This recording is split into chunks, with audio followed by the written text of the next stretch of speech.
എല്ലാവർക്കും നമ്മുടെ ഇന്നത്തെ വീഡിയോയിലേക്ക് സ്വാഗതം. ഇന്ന് ഡിസംബർ 1 ഞായറാഴ്ചയാണ്.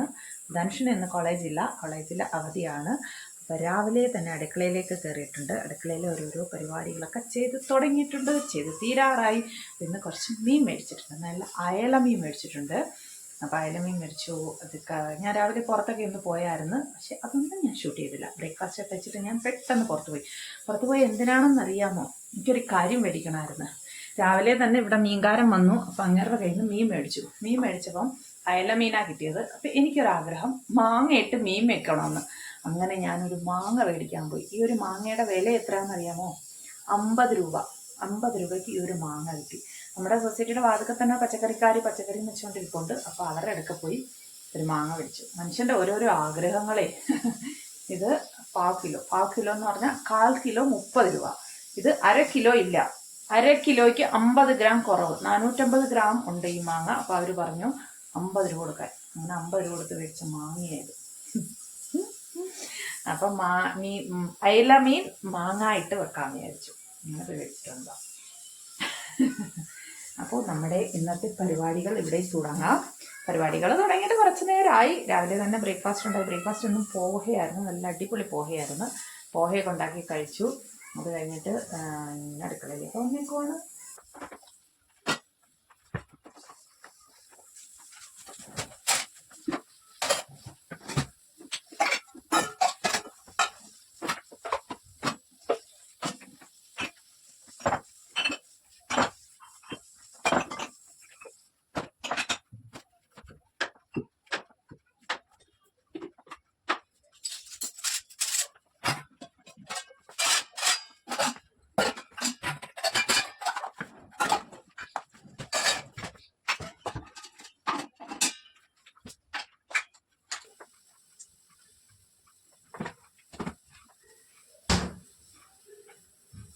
ഞാൻ മീൻ കൊണ്ടുവന്ന് അപ്പോഴേന്ന് ഫ്രിഡ്ജിൽ വെച്ചതാ. ഇതാ അയല വറുത്തതുണ്ട്, കരിമീൻ പൊരിച്ചതുണ്ട്, കുടംപുളി ഇട്ട് വച്ച നല്ല അയല കറിയുണ്ട്. ഇതാണ് അയല മീൻ പെട്ടെന്ന് കട്ട് ചെയ്തിട്ട് ഭയങ്കര തണുപ്പ്. ഇങ്ങനെ മീൻ ഫ്രിഡ്ജിൽ വെച്ചിട്ട് കട്ട് ചെയ്യുമ്പോണ്ടല്ലോ ഇതിൻ്റെ തൊലി ഇളക്കാൻ പറ്റും. തൊലി ഇളകുമ്പോൾ ഉണ്ടല്ലോ ഇതിൻ്റെ ഇങ്ങനെ മാംസമൊന്നും ഇതിൻ്റെ കൂട്ടത്തിൽ ഇളക്കി വരത്തില്ല, നന്നായിട്ട് തൊലി ഇളകി വരും. അത് പെട്ടെന്ന് കട്ട് ചെയ്തെടുക്കട്ടെ. നല്ല പച്ച അയലയാണ്, കണ്ടിട്ട് കട്ട് ചെയ്യുമ്പോൾ അറിയാം.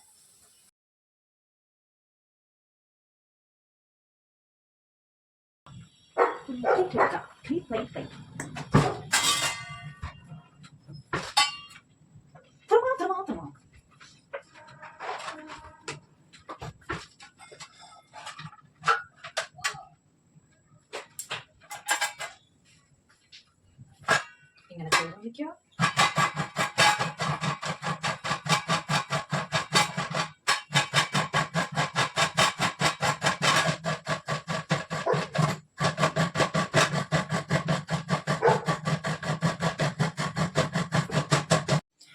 പണ്ട് എൻ്റെ അമ്മയൊക്കെ മീൻകറി വെച്ചിരുന്നത് കണക്കെയല്ല ഞാനിപ്പോൾ മീൻകറി വെക്കുന്നത്. പണ്ട് അമ്മയൊക്കെ മീൻകറി വെച്ചിരുന്നത് തേങ്ങയും മല്ലിയും മുളകും കുറച്ച് ഉലുവയും കുറച്ച് ചെറിയ ഉള്ളിയൊക്കെ ഇട്ട് അരച്ച് ഒരു അരപ്പുണ്ടാക്കും. അത് കഴിഞ്ഞിട്ട് പിന്നെ മീൻ കഷ്ണം അതിലേക്ക് ഇട്ടിട്ട് നന്നായിട്ട് തിളപ്പിച്ച് വറ്റിച്ചെടുത്തിട്ട് പിന്നെ അതിലേക്ക് കുറച്ച് കടുക് വറുത്തിടും. അങ്ങനെയായിരുന്നു ചെയ്തിരുന്നത്. അപ്പോൾ അത് കണക്ക് ഞാനും ഒന്ന് എൻ്റെ അമ്മയൊക്കെ ഉണ്ടാക്കിയിരിക്കുന്ന കണക്ക് ഒരു മീൻ കറി ഉണ്ടാക്കാമെന്ന് വിചാരിച്ചു. അതിന് ഞാൻ തേങ്ങ ഇട്ടു, ചെറിയ ഉള്ളി ഇട്ടു, കുറച്ച് വെളുത്തുള്ളി, ഇനി കുറച്ച് ഉലുവ,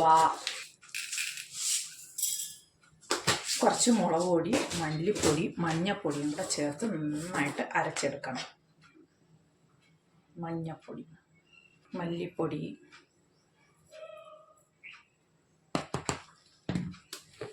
കുറച്ച് മുളക് പൊടി. ഞാനിത് നാട്ടിൽ നിന്ന് വന്നപ്പോൾ പൊടിച്ചുകൊണ്ട് വന്ന മുളക് പൊടിയാണ്, അതുകൊണ്ടുണ്ടല്ലോ ഭയങ്കര എരിയ.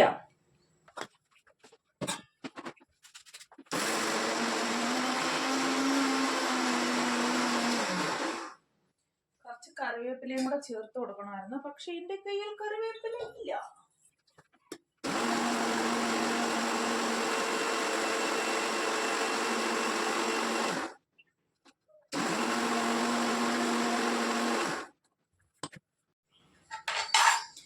ഞാനിങ്ങനെയല്ല മീൻകറി വെക്കുന്നത്.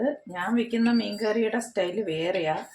ഞാൻ കരുതി ഇങ്ങനെ ഒന്ന് വെച്ച് നോക്കാം. ഇതാകുമ്പോൾ എണ്ണയൊക്കെ കുറച്ച് മതി, മറ്റേതിനകത്താകുമ്പോൾ കുറച്ച് എണ്ണയൊക്കെ കൂടുന്നു. ഞാൻ കരുതി ഇങ്ങനെ ഒന്ന് വെച്ച് നോക്കാം, ടേസ്റ്റ് എങ്ങനെയാണെന്ന് അറിയാമല്ലോ എന്ന് വിചാരിച്ചു. അതിലേക്ക് ഞാൻ കുറച്ച് മാങ്ങ കട്ട് ചെയ്തിട്ട് കൊടുക്കുക. ഞാൻ ഇന്നലെ ഉണ്ടല്ലോ കത്തി നന്നായിട്ട് മൂർച്ച കൂട്ടിക്കൊണ്ട് വന്നതാണ്. കൊണ്ടുവന്ന് അരിഞ്ഞ് അപ്പോഴേ എൻ്റെ കൈ എല്ലാം മുറിഞ്ഞു. അതുകൊണ്ടാണ് ഞാൻ ഇങ്ങനെ വിരലോറ ഇട്ടിട്ട് അരിയുന്നത്, അല്ലെങ്കിൽ എൻ്റെ കൈ മൊത്തം മുറി. ഇനി ഒരു തക്കാളിക്ക എല്ലാം നീളത്തിലരിയുന്നത്. എനിക്ക് പണ്ടത്തെ ഓർമ്മ വരുന്നുണ്ട്.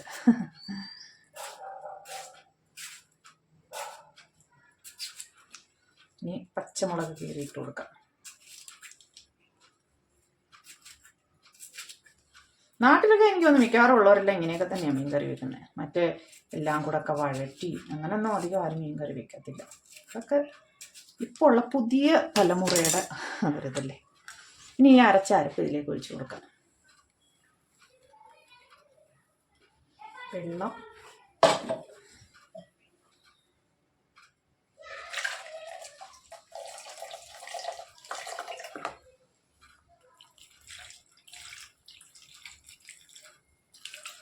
കഴുകി ഒഴിക്കാം ജാറ്.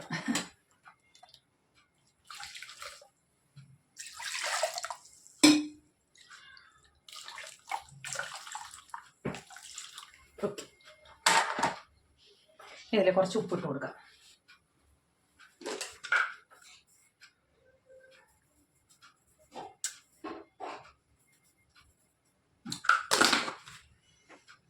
ഇനി മീൻ കഷ്ണിട്ട് ഒന്ന് കൈകൊണ്ട് തന്നെ ഒന്ന് ഇളക്കാം.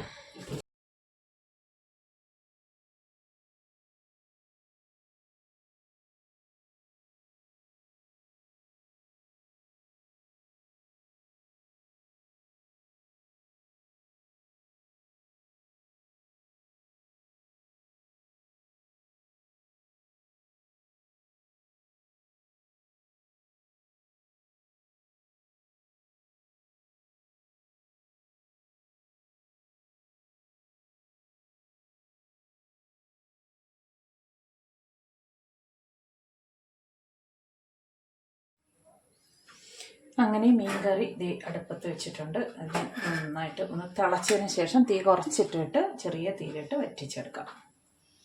ഇനി വേറൊരു കറിയും കൂടെ ഉണ്ടാക്കണ്ടേ. അപ്പം ഞാൻ കരുതി കുറച്ച് അവിയൽ വയ്ക്കാമെന്ന് വിചാരിച്ചു. എൻ്റെ കയ്യിൽ 2-3 ചേമ്പും വിത്തുണ്ട്. ഞാൻ 2 മാസം മുന്നേ മലയാളി കടയിൽ പോയിട്ട് മേടിച്ചതാണ്.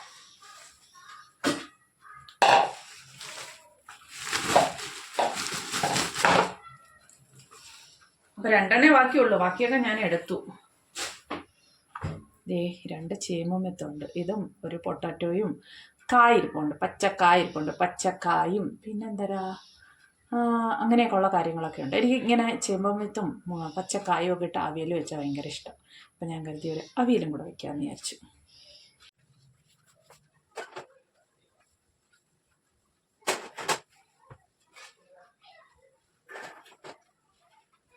കുറേ ദിവസങ്ങൾക്ക് ശേഷമാണ് മീൻകറി കഴിക്കുന്നത്. അത് മാങ്ങയിട്ട മീൻകറി. ഈ സീസണിലെ ആദ്യത്തെ മാങ്ങയിട്ട മീൻകറിയാണ്. എനിക്ക് ഭയങ്കര ഇഷ്ടം മാങ്ങയിട്ട മീൻകറി കഴിക്കാനായിട്ട്. അതുകൊണ്ടല്ലേ ഇത്രയും പൈസ കൊടുത്ത് ഒരു മാങ്ങ മേടിച്ചുകൊണ്ട് വന്നത്. ബാക്കി കുറച്ച് ഇരിപ്പുണ്ട്. ഞാൻ വിചാരിക്കുന്നത് മാങ്ങാപ്പുളിശ്ശേരി വയ്ക്കാമെന്ന്. ധനുഷിന് മാങ്ങാപ്പുളിശ്ശേരി ഭയങ്കര ഇഷ്ടമാണ്. അപ്പം നാളെ വെക്കാമെന്ന് വിചാരിച്ചു. ഇന്ന് കുറച്ച് രസമുണ്ട്, അപ്പം അത് എടുക്കാമെന്ന് വിചാരിച്ചു. നാളെ മാങ്ങാപ്പുളിശ്ശേരി വയ്ക്കാം. അപ്പോൾ ഭക്ഷണമൊക്കെ ഏകദേശമായി. അവിയലിനെ അരിഞ്ഞ് അടുപ്പത്ത് വെച്ചു. ഈ ചോറ് കുക്കറിൽ ഇങ്ങനെ ആക്കി വെച്ചേക്കും. ഇനി അതൊന്ന് വാർക്കട്ടെ.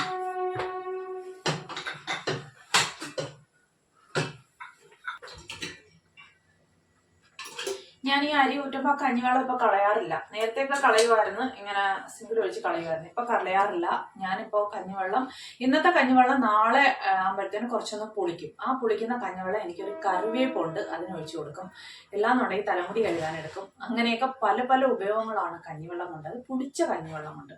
അപ്പൊ അതുകൊണ്ട് ഇപ്പൊ ഞാൻ കഞ്ഞിവെള്ളം കളയാറില്ല. അത് കണക്ക് ഇവിടെ ഇരിക്കുന്ന ഒരു ഫ്രൂട്ട് കണ്ടോ, ഈ ഫ്രൂട്ട്, ഇതിനെന്താ പറയുന്നത് നമ്മുടെ നാട്ടിലൊക്കെ? അയ്യോ, ആത്തിച്ചക്ക എന്ന് പറയും. അതാണിത്. എനിക്ക് ഭയങ്കര ഇഷ്ടമായി. ഇത് നല്ല മധുരമാണിത്. ഇപ്പം ഫ്രൂട്ട്സിന്റെ സീസൺ അല്ലേ, തണുപ്പ് തുടങ്ങി കഴിഞ്ഞ്. അപ്പം അതുകൊണ്ട് ഇതിന് ഭയങ്കര മധുരമാണ്. എനിക്ക് നല്ല ഇഷ്ടം. പിന്നെ ഓറഞ്ചൊക്കെ വന്ന് തുടങ്ങി. പക്ഷെ ഓറഞ്ച് മധുരം വലുതായിട്ടില്ല, പുളിപ്പാണ്.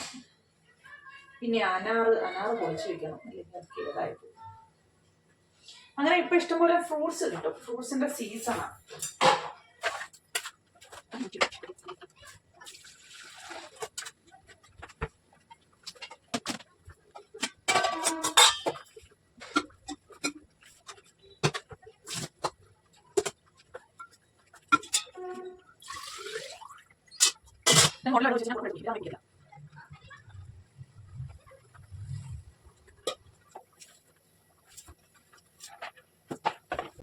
അടുത്ത എന്റെ പണി ഈ അനാർ പൊളിച്ചെടുക്കലാണ്. അത് വലിയൊരു പണിയാണ്, വലിയ അനാർ, അതുകൊണ്ട് പാടില്ല, പെട്ടെന്നായിക്കോളും. അങ്ങനെ ഉള്ളൂ. അപ്പൊ അതൊന്ന് പൊളിച്ചെടുക്കട്ടെ. ഇത്ര വലുപ്പമുണ്ട്. പൊളിച്ചെടുത്ത് വെച്ച് കഴിഞ്ഞാൽ എല്ലാരും കഴിക്കും, ഇല്ലെങ്കിൽ ആരും കഴിക്കത്തില്ല. ഞാൻ പോലും പൊളിച്ചെടുക്കട്ടെ. അങ്ങനെ ഭക്ഷണങ്ങളെല്ലാം റെഡിയായി. എൻ്റെ ഏറ്റവും ഫേവറേറ്റ് ആയിട്ടുള്ള ഭക്ഷണമാണ് ചോറ്, നല്ല അവിയൽ,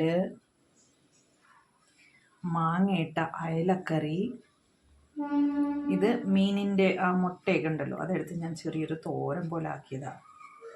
ഇനി ഒരു കഷ്ണം ഫ്രൈ. എനിക്ക് ഫ്രൈ മീൻ അധികം ഇഷ്ടമല്ല, എനിക്ക് കറി വെച്ച മീനാണ് ഇഷ്ടം. ഞാൻ ഇത്ര എടുക്കുന്നുള്ളൂ. സ്വർഗം. ഇനി ഇതിങ്ങനെ അങ്ങോട്ട് എടുക്കണം. ഈ അവിയൽ രസമുണ്ട് എനിക്ക്, പക്ഷേ രസം വേണ്ട, എനിക്ക് രസം ഇഷ്ടമല്ല. ഇങ്ങനെ അങ്ങോട്ട് ഇളക്കണം. ഞാനിങ്ങനെ കഴിക്കണം കേട്ടോ. ഇതിനകത്ത് നിന്നൊരു എടുത്ത് ഇതിനകത്ത് ഇങ്ങനെ വെക്കണം. എന്നിട്ട് നന്നായിട്ട് അങ്ങോട്ട് ഉരുട്ടണം.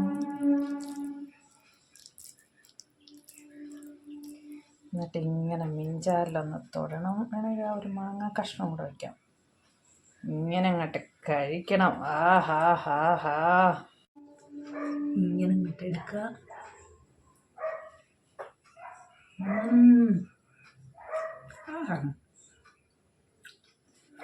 സൂപ്പർ. ചോറ് കുറച്ച് വെന്തുപോയി, അത് വേണ്ടായിരുന്നു, കുഴപ്പമില്ല. ഞാൻ അടുക്കളയിൽ നിന്ന് തന്നെ കഴിക്കും. ഇനി അവിടെ പോയി ഇരുന്ന് ആസ്വദിച്ചൊന്ന് കഴിക്കട്ടെ. ചോറുണ്ട്, അവിയലുണ്ട്, മീൻ ഫ്രൈ ഉണ്ട്, മീൻ കറി ഉണ്ട്. അതാ മീനിന്റെ മുട്ടയില്ലേ, അത് വെച്ചിട്ടുള്ള തോരൻ. ധനുഷിന് ഭക്ഷണം വേണ്ട. ധനുഷിന് ഇവിടെ നമ്മുടെ വീടിന്റെ മേളിൽ താമസിക്കുന്നവര് സൺഡേ അല്ലേ, അപ്പം സൺഡേയിൽ ഇവിടെ ഉള്ളവരെല്ലാവരും സ്പെഷ്യൽ എന്തെങ്കിലുമൊക്കെ ഉണ്ടാക്കും. അതായത് ചിക്കൻ ബിരിയാണി ഉണ്ടാക്കി. ഈ ഇവിടെ നമ്മുടെ ബിൽഡിങ്ങില്, ഇച്ചിരി സൗണ്ട് കുറച്ച് ധനുഷ്, നമ്മുടെ ബിൽഡിങ്ങില് ഏത് വീട്ടില് എന്ത് സ്പെഷ്യൽ ഉണ്ടാക്കിയാലും അതെല്ലാം അപ്പോഴേ ധനുഷിന് വരും. അപ്പൊ ഇന്ന് ഒരു ബിരിയാണി ഉണ്ടാക്കിയപ്പോൾ ധനുഷിന് കൊണ്ട് കൊടുത്ത്, ധനുഷ് അത് കഴിച്ചു. അതുകൊണ്ട് അവന് ഇനി ഭക്ഷണം വേണ്ട. ഞാനും ആ ബിരിയാണി ഒന്ന് ടേസ്റ്റ് ചെയ്തു കേട്ടോ. സൂപ്പർ ബിരിയാണി ആയിരുന്നു, പക്ഷെ ഭയങ്കര എരി. കാരണം നമ്മൾ അത്രയ്ക്ക് അങ്ങനെ എരി കഴിക്കത്തില്ല, പക്ഷെ അത് ഭയങ്കര എരിയായിരുന്നു, നല്ലതായിരുന്നു. ധനുഷ് എല്ലാം കഴിച്ചു അത്. അതുകൊണ്ട് ധനുഷിന് ഇനി ചോറ് വേണ്ടാന്ന് പറഞ്ഞു. അപ്പോൾ നമ്മുടെ ഇവിടെ മെനങ്ങാന്ന് സാബുദാന വട കൊണ്ട് കൊടുത്ത്, അതായത് നമ്മുടെ ഇതില്ലേ പായസത്തിലിടുന്ന അതിനെന്താ പറയുന്നത്, ചവ്വരി, അത് വെച്ചിട്ട് വട ഉണ്ടാക്കി, അതും ചട്നിയും കൂടെ കൊണ്ടു കൊടുത്തു. അതും ഞങ്ങളും കഴിച്ചു, നല്ലതായിരുന്നു. അങ്ങനെ ഒരു ദിവസം ഞങ്ങൾ ബോംബെയിൽ വെച്ച് കഴിച്ചായിരുന്നു, അതേ കണക്കുള്ളത്, നല്ലതായിരുന്നു. അത് കൊണ്ട് കൊടുത്ത്. എന്ത് സ്പെഷ്യൽ ഉണ്ടാക്കിയാലും അപ്പോഴേ ധനുഷ് കൊണ്ട് കൊടുക്കും. അതിന് 2 ദിവസം മുന്നേ വേറെ എന്തോ ഒരു ഡിഷ് ഉണ്ടായി, അത് കൊണ്ട് കൊടുത്തു. അവരൊക്കെ ഇങ്ങനെ വല്ലപ്പോഴും ഒക്കെ സ്പെഷ്യലായിട്ടുള്ള എന്തെങ്കിലുമൊക്കെ ഉണ്ടാക്കത്തുള്ളൂ. അല്ലെങ്കിൽ ചോറ്, ചപ്പാത്തിയും ബാജിയും റൈസും ദാലും, റൈസ് ദാൽ, ഇത് അവരുടെ ദിവസമുള്ള ഭക്ഷണം. അപ്പോൾ അങ്ങനെ ആ ഭക്ഷണം കൊണ്ട് കൊടുത്ത് അങ്ങനെ അതും കഴിച്ചു അവൻ. അതുകൊണ്ട് ഇവിടെ ആരുടെ വീട്ടിൽ എന്ത് സ്പെഷ്യൽ ഉണ്ടാക്കിയാലും ഉടനെ അത് ധനുഷിന് വരും. ധനുഷോട് എല്ലാവർക്കും ഭയങ്കര കാര്യമാണ്. ആരുടെ വീട്ടിൽ എന്തുണ്ടാക്കിയാലും കൊണ്ടുവന്ന് കൊടുക്കും. നമുക്ക് പക്ഷേ ഞാനങ്ങനെ അധികം നമ്മുടെ ഭക്ഷണമൊന്നും അവർക്ക് അത്ര അങ്ങോട്ട് ഇഷ്ടമല്ല. അതായത് സ്പെഷ്യലൊക്കെ ഉണ്ടാക്കുന്ന ദിവസം ഞാനും കൊണ്ട് കൊടുക്കും. അപ്പോൾ അവരുടെ പാത്രം തിരിച്ചുകൊണ്ട് കൊടുക്കണമല്ലോ. അപ്പോൾ അതിന് ഞാൻ നമ്മുടെ നാട്ടിലെ നമ്മുടെ എന്തെങ്കിലുമൊക്കെ പലഹാരങ്ങളുണ്ടല്ലോ, അച്ചപ്പം, കുഴലപ്പം, ഉണ്ണിയപ്പം, ഇതൊക്കെ ചിലപ്പോൾ ഞാൻ ഉണ്ടാക്കും. ഇല്ലാന്നുണ്ടെങ്കിൽ കടയിൽ നിന്ന് മേടിച്ചിട്ട് കൊണ്ടു കൊടുക്കും. അവർക്കത് ഭയങ്കര ഇഷ്ടം. അങ്ങനെ ചെയ്യും. അപ്പോൾ ഞാൻ ഭക്ഷണം കഴിക്കട്ടെ, ഭക്ഷണം എടുത്ത് അവിടെ കൊണ്ടുവച്ച് പോകും. ഇനി TV ഓൺ ചെയ്യും. TV യിൽ സൺഡേ ഇല്ലേ എന്തെങ്കിലും സിനിമയൊക്കെ കാണും. അപ്പോൾ അതും കണ്ടുകൊണ്ടിരുന്ന് ഭക്ഷണം കഴിക്കും. അപ്പോൾ നമ്മുടെ ഇന്നത്തെ വീഡിയോയും ഇവിടെ അവസാനിപ്പിക്കാമെന്ന് വിചാരിച്ചു.